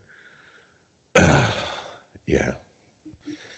Well, we managed to do like a solid 2 hours on politics. We haven't done that in a long fucking time. Do we want to lighten it up before we end? Congratulations. Yeah, right. I don't know. We could talk about some more gossipy stuff. Have you kept up with the Snoop Dogg fiasco? Because now his mother has gone on record as saying that Snoop needs to apologize. Yeah, well, I've just been, the whole week, I've just been wondering, what if this was a white guy threatening a white woman? We would be on like day 7 of Misogyny Watch. Wait, what exactly did Snoop say? He was talking about violent shit. Like, He tells Gayle King, we're going to come get you. we're going to come for you. We're going to get you. Oh, so it wasn't just like, fuck that bitch. Yeah. No, it was. It was as if he was dissing another rapper. Put it this way, if it was any of the 3 of us, a police officer would have been at our house to question us. That's the kind of shit he was saying. See, I thought it was like some Dolores Tucker shit. Like, remember her from the 90s when she came out against all the gangster rap, and the gangster rappers are like, fuck that cunt. I just thought it was like that type of statement. I didn't realize he was like, bitch, we know where you live. We're riding on you. And it's all because he's mad because Gayle King asked Lisa Leslie a question during an interview because she was good friends with Kobe Bryant if his legacy is going to be complicated. And we all know what that fucking means. And apparently, death makes an angel of you. Apparently you die and all your, all the dumb shit you did just goes away because you're dead. Right. Well, in the black community anyway. I read Snoop's comments first and then was surprised about how little Gayle King actually gets into it in the interview. It's not. Yeah, you're acting like she did like a 5-minute soliloquy on it. Like, yeah, all in all, right, like what, maybe 15 seconds of that interview, maybe? She doesn't really even make an accusation. She just talks about it as like, look, people know this about him.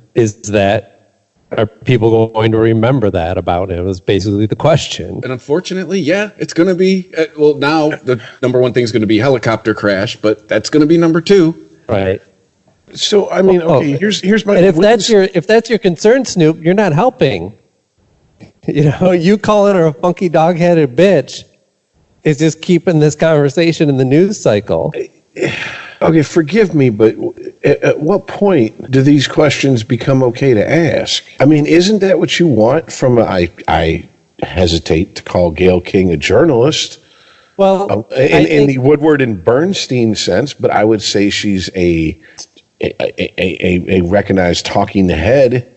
And I mean, if Matt Lauer could ask Tom Cruise some hard questions about Scientology, she can't ask a vague question, even though we all know what she was talking around. Well, to a lot of this, Bryant. But also, too, a lot of this is compounded with the R. Kelly thing. And then also a lot of this is compounded with, apparently Oprah was doing a documentary about Russell Simmons, and all of his Me Too shit, and she got enough heat from the black community where she just abandoned the project. So this is more than this is like a lot of this shit coming to a head. This is like the straw that broke the camel's back. Oh, this is Snoop. This is like Oprah and her crew have something against black males. Yes, because a lot of finding the Neverland shit. This is because part of what he's saying, he's like, we the worst. You're talking about they're coming after our own people, shit like that. It's like, hey, yeah, you know what? Right. Yes, people that look like you can do fucked up shit, Snoop. This is what I was kind of confused about, though. Like, is Snoop upset because they're coming after other black people, or is he upset because he believes that there's absolutely nothing to these accusations? I think it's more the first thing you said, quite honestly. Right. Which, I don't know. See, that goes into that mentality of, because you look like me, we share a common trait that everything you do reflects on me and vice versa. And that's just something that white people don't have that problem. I don't know what to tell you. We'll throw one of our own under the bus in a heartbeat. Trust me. You could argue in the current climate we're not allowed to. But yes, keep going. Well, no, I mean, We'd be shouted down so fast if we tried to do that shit. How many people came out and defended fucking Charles Manson because he was white? How many hippies come out and defended Charles Manson because he was white back in the day and he had long hair? Who could get on TV going, white people need to stick together. We should have each other's backs. Yeah. And they'd be like, yeah, we did that. It's called the Klan, the Aryan Brotherhood. Right. The Third Reich. How'd that work out for us? So, right.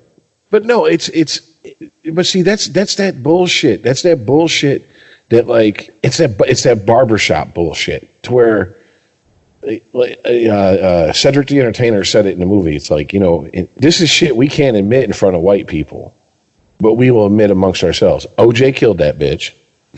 Martin Luther King was a hoe. Right. You know what I'm saying? Like, et cetera, et cetera. Kobe fucked that white bitch, and he fucked her Negro style. And that's not the word that has been used when a buddy of mine was describing. I'm like, wait a minute, is that like doggy style in some sense? And he's like, if you've ever seen a porno with a bunch of brothers, I'm like, got you. All right. Yes, got you. I understand where you're coming from now. But it's like, drop that shit. Get fucking real. Okay, he was accused of rape. He was not convicted of it.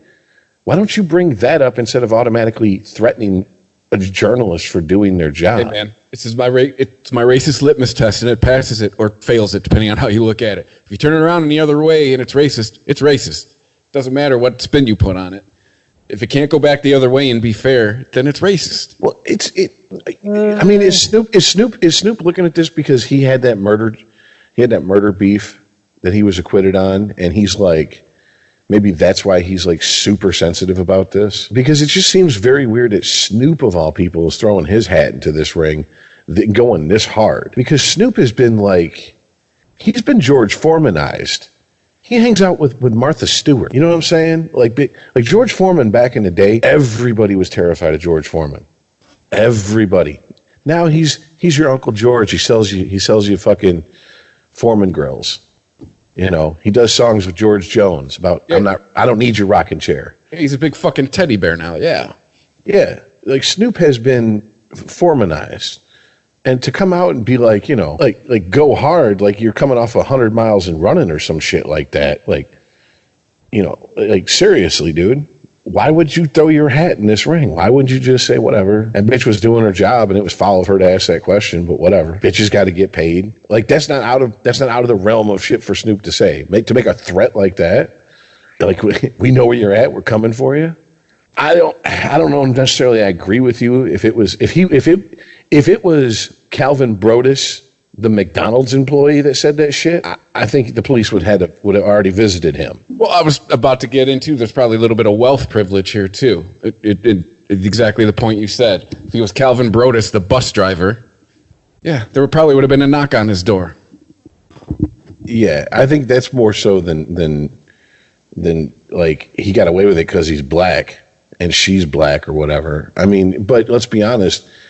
Is Gail running around going, oh my God, this toxic masculinity of the rap culture has threatened to kill me? I mean, if she started screaming and damseling all over Twitter, then that's probably all hell would break loose. Because that's what she did do is she apparently took her employer to task over the clip that they put out to promote it. Like she's mad at the clip that CBS chose. So you're mad at your job for promoting your news story? It's not like they put in footage that wasn't. It was going to be seen when people watched it. And if the question is, but they're promoting it as in this was going to be a serious talk about Kobe when that was only a single question in the interview. I think that was the issue. But let's be honest. Their job is to get people to watch it. And they're going to find the most compelling clip to promote. If they think it's going to get the most eyes or the most clicks, that's what they're supposed to do. They said they didn't manufacture anything. It's going to be seen if you watch the video. Yeah, and I mean, if you want to go down that rabbit hole, so Gayle King is wrong, though. Kinda, yeah. Like, You're yelling at your job for promoting your job. You're yelling at your employer for promoting your job. Well, that sounds like behavior that we typically know of good journalists, right? It's what we always see in the movies. They write a story and then it gets edited in a certain way, and they complain about it. Yeah, but that wasn't this. This was just they took the most compelling clip that they thought from the interview and just used it to promote it. Like, hey, Gayle King's talking to Lisa Leslie tomorrow about Kobe Bryant. Right, just like they might take your story and run a sensational headline that doesn't accurately reflect the body of the story. But also, is it her first day? That's my other question to her. Like, does that make her complaints less valid if she's had them before? It makes it less valid if you're going to complain about something that's been done to you 100 times and all of a sudden now you have a problem with this one. You think she had any problem with them pulling out the most compelling pieces of that R. Kelly interview and promoting it? No, she probably fucking loved it because all everybody talked about for a week was her interview with R. Kelly. Yeah, but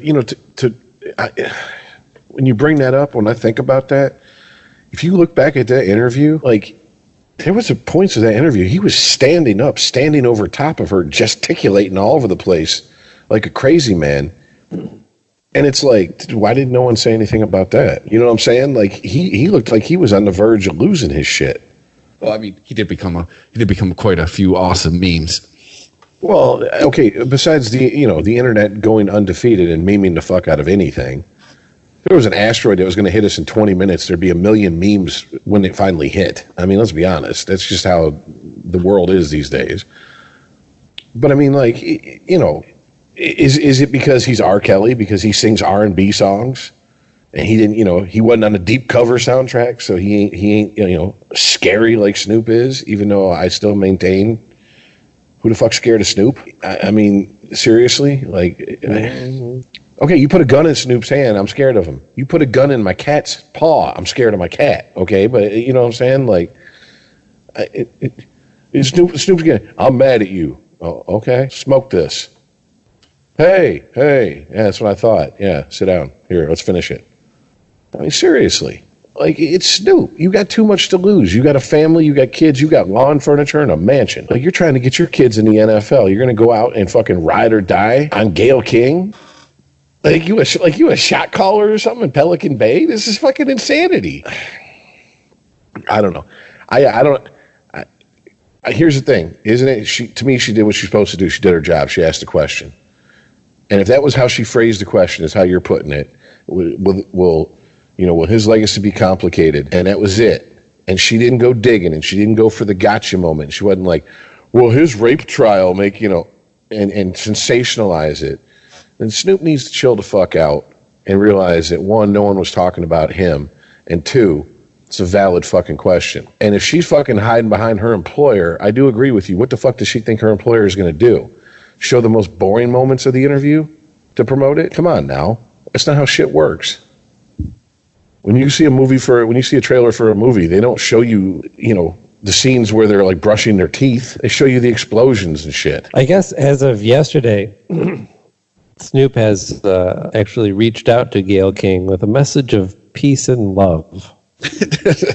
So that's what I'm saying. So Willie Nelson came over and was like, Snoop, you really need to smoke this and chill out. No, it was his mom.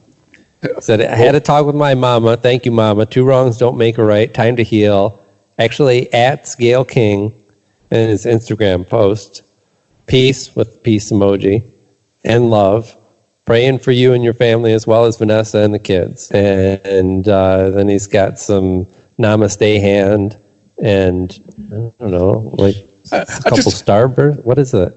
I just wonder what these emojis are. I just wonder if mama is code word for his lawyer. My lawyer said, hey, you made a threat on social media. You might want to walk that back. Yeah, I just want to thank Mama Ginsburg for saving me a bunch of money in lawsuits and yeah. He had to break it down for Snoop. He's like, no, funky dog-headed bitch is just funny. Coming for you crosses the line. Yeah. Well, wait a minute. funky-headed dog bitch. So he said that first, then he said, "I'm coming for you." This was all one a rant This on is a Twitter. video he says he's coming for you. We're coming for you, I believe is what he says. We're coming for you, you funky dog-headed bitch. Oh, Jesus. When studio gangsters attack. Okay. Nice. It's just mad. And He you know only what? had one good album. Well, that's the thing. Like, stop making Instagram posts and just put this shit on record. Then you just claim artistic license, and then you can make a video. You know, if anyone gets upset, you make a video about, oh, nobody's going after Eminem. He says he puts his dead wife in the trunk of his car. Yeah, Right? considering just that, make a fucking diss track, and nobody can say shit about it. You can say all the shit that you want. You can rap about fucking punching Gayle King in her face. Ain't nobody gonna say shit to you. Actually, I have it written out, Rich. He says, Gayle King, you're out of pocket for this. Transcript. Yeah, it says, Gayle King, you're out of pocket for this shit. Way out of pocket. What do you gain from that? We expect more from you, Gayle. Don't you hang out with Oprah? Why are you all attacking us? We're your people. You ain't coming at Harvey Weinstein asking these dumbass questions. I'm sick of y'all. I want to call y'all one, but it's okay if I call her one? Funky doghead bitch. How dare you try to tarnish my homeboy's reputation, punk motherfucker. Respect the family and back off before we come get you. Isn't he a 50-year-old man? For starters, why are you talking like you're half your age and still in the streets? whatever. This is, I'm sorry, this ain't the Cuban Missile Crisis. Like, seriously, this is some fluff shit. Like, now that I've heard that quote, like, directly, because I can picture Snoop saying it. And yes, Aaron, you did put it in context for me.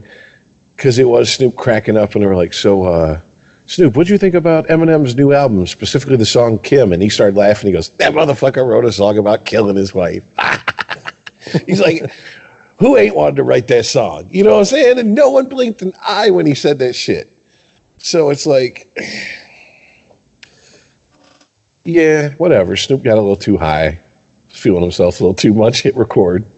In my opinion, he was fine before we come get you. If he cuts that off before we come get you, I think this is a non-story. Yeah. I'm going with the Mos Def on Bill Maher thing. Like, he's like, Mos Def was like, I'm from the hood, I know danger. Motherfuckers in the hood ain't making videotapes and sending them to you. I'm gonna come get your ass. They just come get you. So that's a good point. Like, real gangsters don't telegraph moves like that. So Right. It's like if you get in a fight with a guy at a bar and he says, I'm going to fucking kill you. Do you, like, make a police report on that? Like, this guy threatened my life. I think he's going to come after me. No, he said what he thought was some tough guy shit in the moment when he was mad. I've actually heard a grown man tell another grown man, I'm going to beat you to fuck down and fuck you in the ass in the middle of a fight. And I was like, wow, that's rather specific. I would be confused if I was in that fight. I don't know, would it be scared or what the... Well, my reason for fighting just changed completely in the middle of the fight. Yeah, exactly. Cover your butthole. I'm now fighting with one hand. You went from... Yeah, I'm going to put you in a sleeper hold, and then I'm going to give you a reach around. I'm gonna lick your earlobe so tenderly and lovingly. It's like, what? Wait, what? No, get the fuck out of here. Little bitch.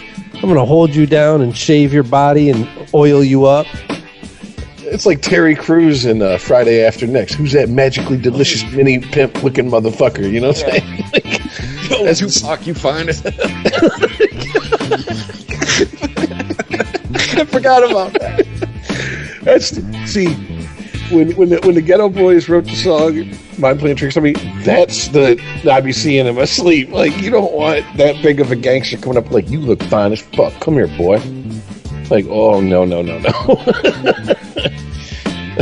Like, this is no, this is how an Oz episode started. I've seen this episode. I don't like this shit. Don't call me Beecher, motherfucker. I think prison rape is our cutoff. That's when we know the show's petered out. No clapping cheeks on this episode. Well, by the there's no segue out of that. By the sound of prison rape, you can tell the show is over. But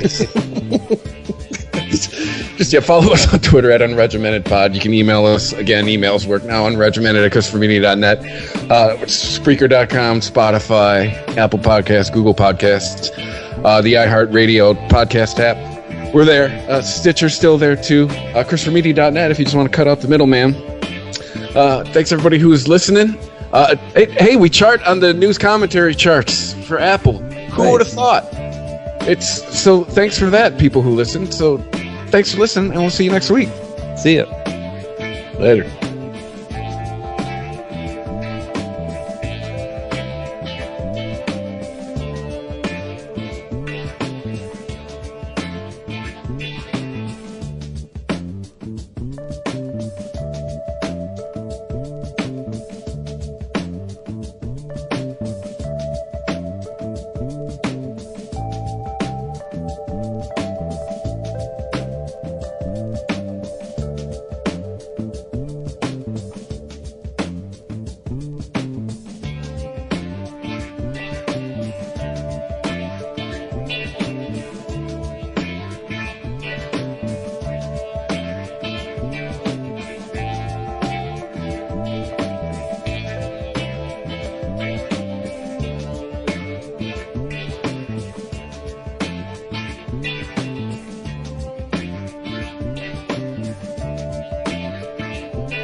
Unregimented. ChristopherMedia.net. ChristopherMedia.net. If you like this show, please tell a friend. Please make sure to rate and comment on all your favorite Christopher Media shows. Please follow us on Twitter and like and share us on Facebook. You can subscribe to all ChristopherMedia.net shows for free on ChristopherMedia.net. Thank you for listening, and thank you for visiting ChristopherMedia.net. Thank you for visiting ChristopherMedia.net.